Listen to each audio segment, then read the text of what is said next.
Assalamualaikum warahmatullahi wabarakatuh. Berjumpa lagi dengan saya Harun Soleh dan selamat datang di channel Harun Soleh Official. Mudah-mudahan channel ini memberikan manfaat bagi Anda. Saya doakan setiap hari semakin baik, semakin sehat, makin bahagia, makin kaya, makin bermanfaat, berlimpah ruah dengan kebaikan-kebaikan. Baik, sahabat-sahabat semuanya, pada video kali ini saya akan membahas tentang bagaimana kita menjadi master terhadap emosi kita sendiri. Ada 5 kondisi hati yang harus kita install dalam diri kita agar kita bisa menguasai emosi kita sendiri. Baik, sebelumnya saya ucapkan terima kasih sekali bagi sahabat-sahabat yang sudah mensubscribe channel Harun Soleh Official dan mudah-mudahan channel ini semakin maju dan semakin berkembang. Terima kasih. Baik, sahabat-sahabat semuanya, pada video kali ini saya akan membahas spesifik bagaimana kita bisa menguasai emosi kita sendiri. Dan kita solusinya adalah sebenarnya dalam diri kita sendiri ya. Seringkali kita merasa terbebani dengan emosi apapun, dalam kondisi apapun, itu berada dalam dari diri kita dan solusinya berada dari diri kita juga. Bagaimana caranya? Caranya dengan menginstal 5 kondisi hati.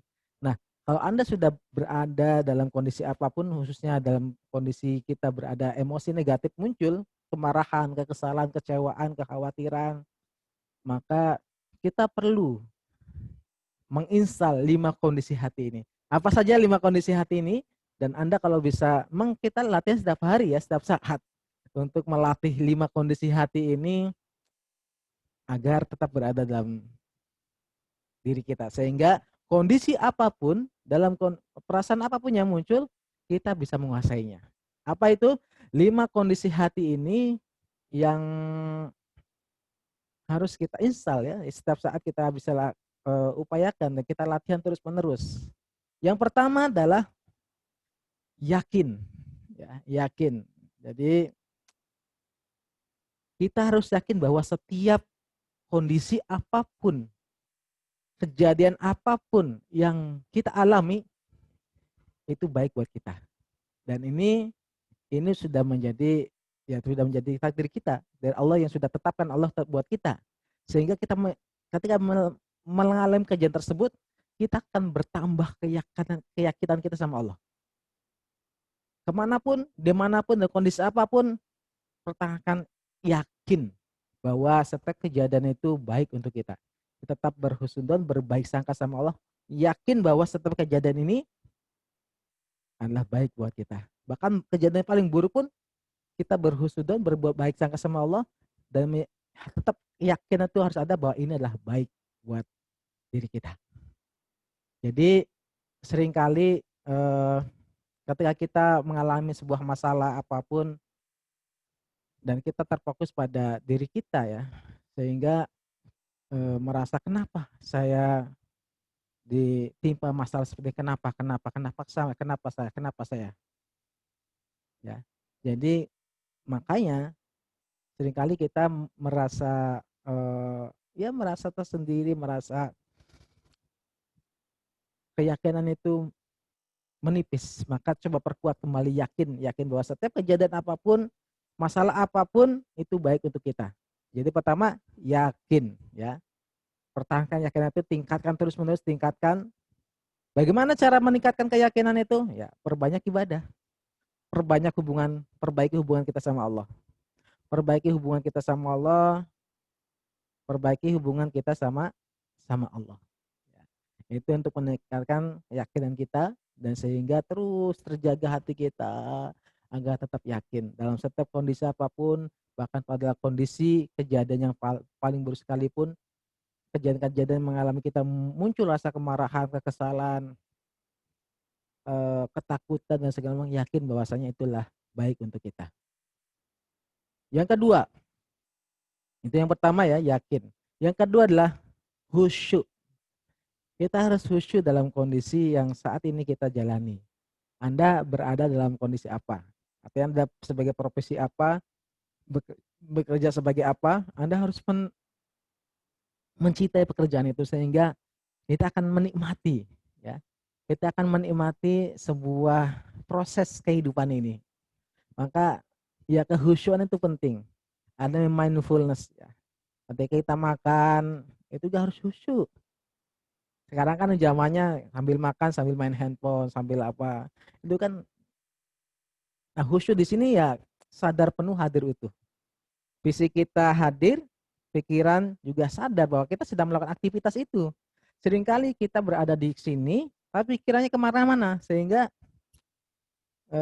tidak menikmati, tidak menikmati semua proses yang kita sedang jalani saat ini. Maka perlu namanya ya kehusyuan, Anda mindfulness. Apapun misalkan Anda bekerja, sedang makan, sedang bersama dengan keluarga. Maka ketika Anda misalkan sekarang kan udah apa ya, duduk bersampingan misalkan dalam event keluarga, tapi masing-masing udah pegang handphone masing sendiri ya. Anda pulang dari kantor, pulang ke rumah, kemudian keluarga Anda depan sambil makan, masing-masing sibuk dengan handphone sendiri. Atau eh, di lingkungan pekerjaan juga. Maka kalau kata guru saya, siapa orang paling penting dalam hidup Anda? Orang yang paling penting hidup Anda adalah orang yang di depan Anda saat ini. Maka ketika kita berhadapan dengan orang, itu orang yang paling penting ya pada saat itu. Jadi ya mindfulness, bagaimana kita bisa lebih khusyuk dalam kondisi apapun. Intinya khusyuk ini adalah sadar penuh hadir utuh. Fisik kita hadir, pikiran kita sadar penuh bahwa kita sedang menjalani aktivitas itu. Maka jalannya dengan penuh kesenangan, penuh keceriaan. Ya, mencintailah apa yang Anda lakukan saat ini. Yang kedua, yang ketiga, ikhlas. Ikhlas menerima ya. Maka salah satu gangguan jiwa, sumber dari gangguan jiwa adalah tidak menerima, tidak ikhlas. Jadi ikhlas menerima ya Allah, seikhlas. Maka ketika dalam proses yang biasa saya lakukan dalam terapi set atau spiritual emotional freedom, setiap tune in itu setiap kita merasakan rasa sakit atau membayangkan kondisi masalah apapun, kita cukup terus mengucapkan, ya Allah saya ikhlas, saya pasrah, saya ikhlas, saya ikhlas, saya ikhlas, saya ikhlas. Kita tidak pernah tahu kapan kondisi kita benar-benar ikhlas menerima, maka ya usaha kita adalah terus mengucapkan ya Allah saya ikhlas. Dalam kondisi ini ya Allah saya ikhlas, saya pasrah. Nanti pasrah juga di berikutnya ya. Jadi pasrah juga masuk dalam kondisi bagaimana kita bisa menguasai emosi kita. Jadi ya Allah saya ikhlas, saya pasrah. Ya Allah saya ikhlas, saya pasrah. Ya Allah saya ikhlas, saya pasrah. Ya Allah saya ikhlas. Jadi terima, terima. Tidak menerima saat ini, tidak menerima kenyataan, tidak menerima kondisi yang Allah berikan saat ini, tidak menerima apapun, itu sumber dari gangguan jiwa. Dan itu akan meningkatkan penderitaan. Mengurangi kebahagiaan, meningkatkan penderitaan. Maka ikhlas menerima. Jadi yang ketiga adalah ikhlas. Ya, ikhlas. Terima. Ya Allah, saya ikhlas menerima kondisi ini. Ya Allah, saya ikhlas. Ya Allah, saya ikhlas. Ya Allah, saya ikhlas. Nah, yang keempat, ini berkaitan yang pertama ikhlas. Ikhlas itu apa yang sudah kita terjadi ya. Dan sudah masa lalu ya kita terima. Maka dalam tiga sumber penderitaan itu menyesali masa lalu, tidak menerima saat ini, nah mengkhawatirkan akan masa depan. Ini ya. Untuk mengkhawatirkan yang masa depan, solusinya adalah yang keempat ini, yaitu pasrah. Pasrah. Memasrahkan. Ya Allah, saya ikhlas, saya pasrah. Nah, pertanyaannya, kalau pasrah itu di awal apa di akhir, sahabat-sahabat HSA semuanya? Di mana? Di awal apa di akhir? Ketika kita sudah ikhtiar, pagi sudah bekerja maksimal, baru kita pulang, kita pasrah. Ya Allah, saya sudah bekerja mati-matian nih. Saya pasrahkan pada Engkau hasilnya, gitu ya. Kebanyakan gitu orang. Tapi kurang tepat. Maka jangan heran kalau ya Anda bekerja terus tanpa ada pertolongan dari Allah. Mau mendapatkan pertolongan dari Allah, pasrahnya di awal. Nah, sekarang masih ingat nggak doa keluar rumah? yang Rasulullah ajarkan ribuan tahun yang lalu. Bismillahi tawakkaltu 'ala Allah, la haula wala quwata illa billah. Ya. Bismillahi tawakkaltu 'ala Allah. Itu kan kita mau doa, mau keluar rumah. Dengan nama Allah, saya sudah tawakkaltu, telah memasrahkan. Pasrah di situ. Itu doa mau keluar, artinya mau aktivitas, mau bekerja, mau berbisnis, mau ke kantor, mau ke pasar, mau ke ladang, mau ke sawah, keluar rumah, kita masrahkan semua aktivitas hari ini kepadamu ya Allah. Hasilnya baik maupun buruk, saya sudah pasrah. Dan insya Allah, Allah akan kasih pertolongan-pertolongan di tengah perjalanan itu. Dan ketika hasilnya buruk pun, hati kita tidak menyesal, tidak terlalu berlebihan, ya kecewa wajar. Tapi kalau berlebihan, sampai marah, sampai ini, itu kan jadi masalah emosi. Maka kalau kita sudah pasrah di awal, maka hati kita akan damai dan tenang, tetap bahagia. Karena kita sudah pasrahkan sama ya Allah, aktivitas hari ini saya pasrahkan, hasilnya baik maupun saya ikhlas, saya pasrah padamu. Bagaimanapun hasilnya, saya pasrahkan kepadamu ya Allah. Loh, masa depan di depan, kita sudah stresnya di awal. Saya khawatir akan masa depan saya gimana. Loh, itu kan masa depan, masih lama. Kan kita belum tentu. Esok hari kita masih kasih umur sama Allah. Bukan sore ini juga bukan, masih belum pasti. Jadi kita pasrahkan sama Allah. Ya Allah, saya pasrahkan hasilnya. Ya. Jadi yang keempat apa? Pasrah. Masrahkan. Pasrah itu berarti di awal. Kita pasrahkan ya Allah, saya pasrahkan aktivitas hari ini, saya melangkah untuk berbisnis misalkan. Saya pasrahkan hasilnya baik atau buruk, mau besar, target saya yang kecil, saya terima ya Allah, saya ikhlas. Dan insya Allah, Allah kasih pertolongan ketika kita melakukan perjalanan prosesnya, Allah kasih. Jadi kita melakukan proses, kita sudah pasrah, dan itu sudah insya Allah, Allah bantu.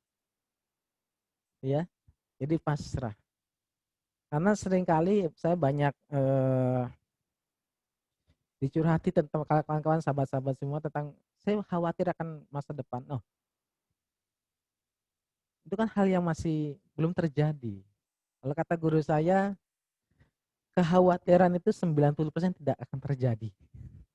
Dan yang 10%-nya, kalaupun itu terjadi, tidak segawat apa yang Anda khawatirkan. Ya. Jadi kekhawatiran itu 90% tidak akan terjadi. Dan kalaupun itu terjadi, tidak segawat yang Anda bayangkan. Jadi santai saja, pasrahkan semuanya sama Allah. Hati tiket akan lebih damai, jauh lebih tenang, jauh lebih bahagia. Yang pertama apa? Yakin. Yang kedua, khusyuk, mindfulness, bagaimana kita menikmati setiap pekerjaan kita, menikmati setiap proses-proses yang kita lakukan, dari mulai aktivitas apapun kita nikmati. Hadir itu sadar penuh. Yang ketiga, ikhlas, menerima. Menerima yang sudah terjadi saat ini, yang sudah terjadi yang lalu, kita terima. Dan saat ini kita terima. Yang keempat, pasrah. Kita masrahkan apa yang akan terjadi masa depan. Jadi yang kelima itu adalah syukur. Barang siapa yang bersyukur, maka akan tambah nikmatnya ya. Nikmat dalam bentuk ketenangan hati, nikmat dalam bentuk rezeki, apapun akan ditambah. Maka bersyukur. Alhamdulillah, alhamdulillah. Maka sebaik-baik doa adalah alhamdulillah. Alhamdulillah ya Allah, masih diberikan sehat. Alhamdulillah kalau masih diberikan kesempatan untuk terus bernapas, untuk terus memperbaiki diri. Alhamdulillah masih diberikan kesempatan untuk terus belajar. Alhamdulillah hari ini saya mendapatkan rezeki dalam bentuk finansial. Alhamdulillah keluarga saya baik-baik semuanya. Alhamdulillah diberikan keluarga yang sehat. Alhamdulillah kita bisa belajar silaturahim walaupun lewat online seperti ini. Alhamdulillah, syukur. Kita ini sebenarnya ketika Anda masih ruwet dalam kondisi mungkin masih beban dalam emosi, bukannya kurang minta, tapi kita sudah kebanyakan minta. Tapi kurangnya syukur, kurang syukurnya, kurang bersyukur. Kalau kita insya Allah kalau kita banyak bersyukur, itu akan menemukan banyak kebaikan-kebaikan yang Allah berikan kepada kita. Banyak sekali kebaikan-kebaikan yang Allah berikan, tapi kita kurang syukuri. Kita banyak mintanya, tapi berkurang syukurnya. Maka yuk, yang kelima adalah syukur.